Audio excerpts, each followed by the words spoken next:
Paradise Lost and Miltonic Verse. Paradise Lost is an epic poem in blank verse by the 17th century English poet John Milton. The first version, published in 1667, consists of 10 books with over 10,000 lines of verse. A second edition followed in 1674, arranged into 12 books with minor revisions throughout. It is considered Milton's masterpiece and it helped solidify his reputation as one of the greatest English poets of all time.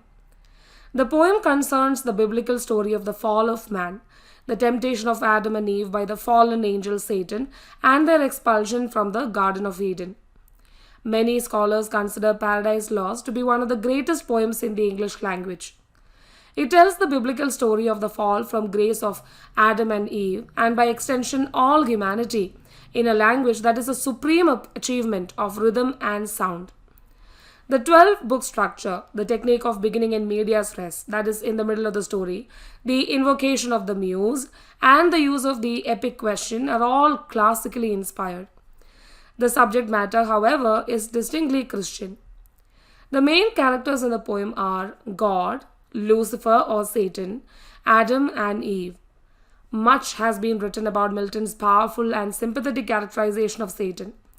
The romantic poets William Blake and Percy Bysshe Shelley saw Satan as the real hero of the poem and applauded his rebellion against the tyranny of heaven.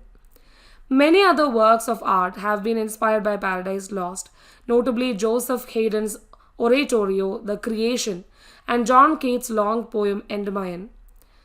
Milton wrote a companion piece, Paradise Regained, in 1671, which dramatizes the temptation of Christ. The poem follows the epic tradition of starting in medias res, that is, in the middle of things, the background story being recounted later. Milton's story has two narrative arcs, one about Satan and the other about Adam and Eve. It begins after Satan and the other fallen angels have been defeated and banished to hell, or as it is also called in the poem, Tartarus. In Pandemonium, the capital city of hell, Satan employs his rhetorical skill to organize his followers. Mammon and Beelzebub aid him. Belial and Moloch are also present. At the end of the debate, Satan volunteers to corrupt the newly created earth and God's new and most favored creation, mankind. He braves the dangers of the abyss alone, in a manner reminiscent of Odysseus or Aeneas. After an arduous traversal of the chaos outside hell, he enters God's new material world, and later the Garden of Eden. At several points in the poem, an angelic war over heaven is recounted from different perspectives. Satan's rebellion follows the epic convention of large-scale warfare. The battles between the faithful angels and Satan's forces over 3 days. In the final battle, the Son of God single-handedly defeats the entire legion of angelic rebels and banishes them from heaven. Following this purge, God creates the world, culminating in his creation of Adam and Eve. While God gave Adam and Eve total freedom and power to rule over all creation, he gave them one explicit command: not to eat from the tree of the knowledge of good and evil on the death penalty. The story of Adam and Eve's temptation and fall is a fundamentally different, new kind of epic, a domestic one. Adam and Eve are presented with a romantic and sexual relationship while still being without sin. They have passions and distinct personalities.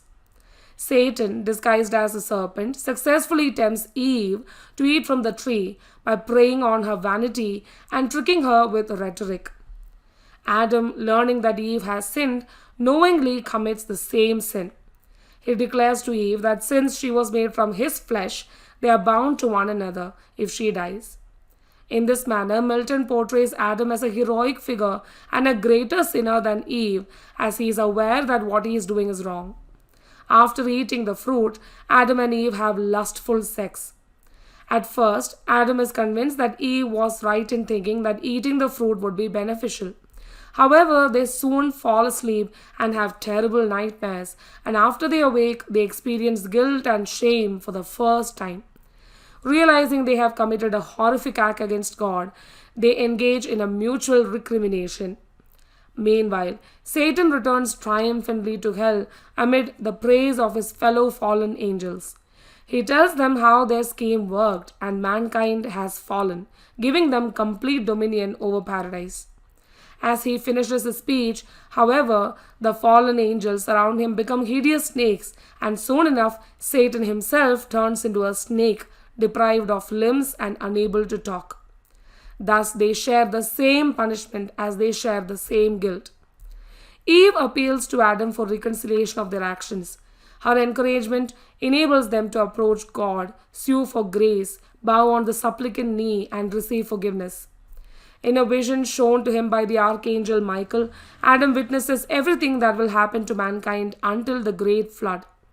Adam is distraught by this future vision, so Michael also tells him about mankind's potential redemption from original sin through Jesus Christ, whom Michael calls King Messiah.